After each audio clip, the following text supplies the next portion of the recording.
Global Sumud ফ্লোটিলার সবশেষ নৌযানটিও আটকে দিয়েছে ইসরায়েল। অবরোধ ভাঙতে নতুন করে যাত্রা করেছে আরো 11টি জাহাজ। এদিকে গাজা অভিমুখে যাত্রা করা ত্রাণবাহী নৌবহর থেকে আলাদা অবস্থানে আছেন বলে জানিয়েছেন বাংলাদেশি আলোকচিত্রী শহীদুল আলম।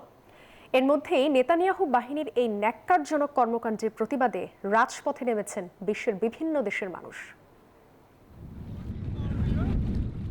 শুধু হাতে নয়, ফিলিস্তিনিদের ভাতে মারতেই একের পর এক পদক্ষেপ হাতে নিচ্ছে ইসরায়েল। এরই অংশ হিসেবে গাজার উদ্দেশ্যে যাত্রা করা মানবিক সহায়তা বহনকারী গ্লোবাল সুমুদ ফ্লোটিলার শেষ নৌযানটিও দখলে নিয়েছে তারা। এক ভিডিওতে দেখা যায় ইসরায়েলি কমান্ডোরা নৌযানটিতে প্রবেশ করে নিয়ন্ত্রণে নেয়। পোল্যান্ডের পতাকাবাহী মারিনেট নামের এই নৌযানটিতে 6 জন ক্রু ছিলেন।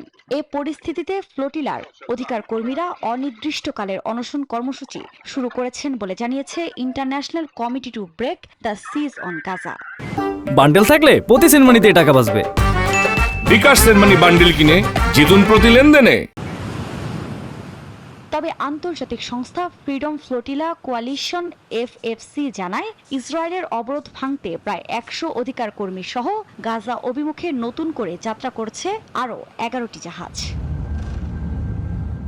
এদিকে ফ্লোটিলার কাছ থেকে আলাদা অবস্থানে আছেন বলে জানান আলোকচিত্রী শহীদুল আলম। ফেসবুকে তিনি একথা বলেন। আমরা এই মুহূর্তে একমাত্র এই 9টা যানবাহন যেগুলি মুক্ত রয়েছে সেভাবেই আমাদের পরিকল্পনা ছিল যে ওদের উপর কিছু হলেও আমরা যাতে এগিয়ে যেতে পারি। আমরা আজকে ফিলিস্তিনি টাইম জোনে এসেছি, এখনো দূরত্ব রয়েছে, তবে আজকে আমরা এই 8টা ছোট নৌকাকে পার হয়ে যাব এবং তারপর থেকে আমাদের এই জাহাজটাই সবচেয়ে আগে থাকবে। এরই মধ্যে নেতানিয়াহু বাহিনীর এই নেক্কারজনক কর্মকাণ্ডের প্রতিবাদে রাজপথে নেমেছেন যুক্তরাষ্ট্র, ইতালি, ব্রাজিল সহ বিশ্বের বিভিন্ন দেশের মানুষ। দক্ষিণ ফ্রান্সের মার্সেই নগরে বিক্ষোভকারীরা অস্ত্র প্রস্তুতকারী একটি প্রতিষ্ঠানের কার্যালয় অবরোধ করতে গেলে পুলিশ কয়েকশো আন্দোলনকারীকে আটক করে।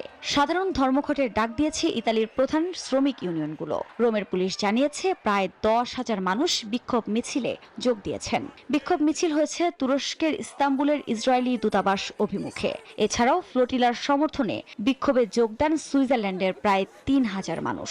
মালয়েশিয়ার রাজধানী কুয়ালালামপুরেও যুক্তরাষ্ট্রের দূতাবাসের সামনে বিক্ষোভ করেন আন্দোলনকারীরা। আফরিন মৌ, নিউজ 24।